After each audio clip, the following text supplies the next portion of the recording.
So here are the characters that I used for this fire escape example, this test that I did. All these characters are from Character Creator.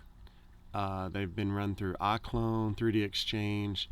They have mocap from Mixamo, ActorCore, Motion Reality, all that stuff. This one right here, she is a little bit unique because I actually exported out the cloth and the hair to be dynamic, which was something I hadn't done before. And as you see here, this just come across into iClone. Her hair flows back and forth as she walks. Her dress animates with her body. It hasn't been adjusted, hasn't been dialed in. I was actually just excited that it worked, period. So you can see here from the different angles, the hair is just flopping around with physics as the cloth is also being able to be simulated. But each one of these characters is just a Character Creator re-illusion adjusted mesh. Clothing has been added on, and they are able to just go straight into Unity like they always do. Unity, Blender, Unreal, whatever you want to put them into. So the pretty quick, streamlined process for it. Now this is where I had a lot of fun with it. The Mixamo or the MRI or the ActorCore, wherever you get your mocap, once you've got that mocap processed through 3D Exchange and you've got it on your character into iClone, then you can go through and add the facial expressions. And this guy right here actually has an audio file. They actually had some voice talking animation keyframes that were added to them through iClone.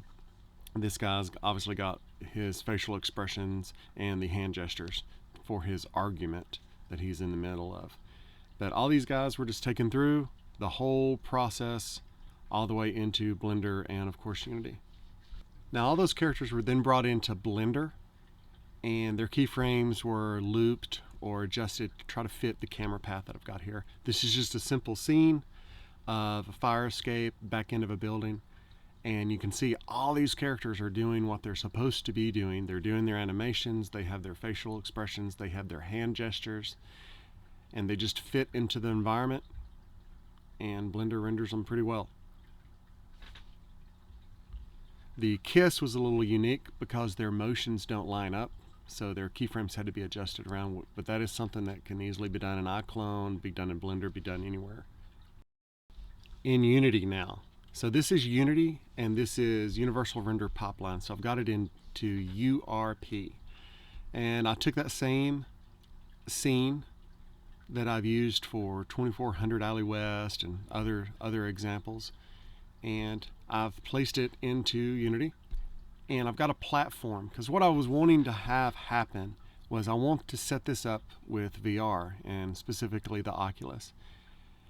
But I didn't know how I was going to allow you to see all the different characters when you would be on the floor level, on the ground level.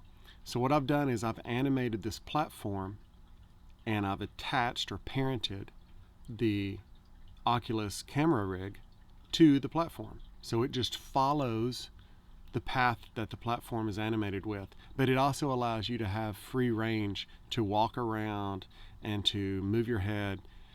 You're basically just riding along, so it's much like an amusement park ride. And so here we're actually hitting play, and you can tell that the camera is attached to my head as I move around, as I look up, as I look left or right or around or whatnot. And now the platform is starting to move.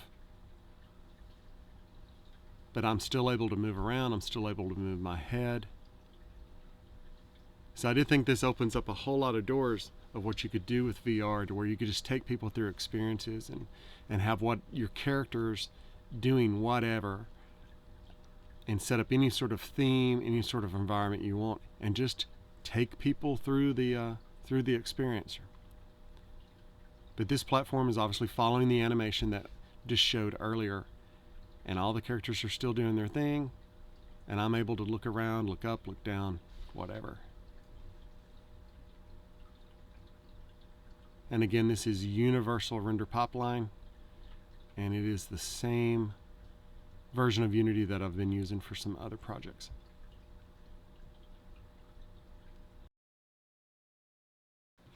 Well, I did a test with Universal Render Pipeline, so I had to do one with high definition render, right? So this is in HDRP. It's a much simpler test. The platform simply goes straight up and straight down. But I was pleased that this ran nearly the same. I didn't detect any differences in performance from URP to HDRP. So I thought this was pretty cool, and obviously HDRP is a little heavier, but it offers so many more rendering possibilities, so that's pretty cool. As you can see in the scene view and in the Oculus view to the left there, everybody's still doing their thing, still running.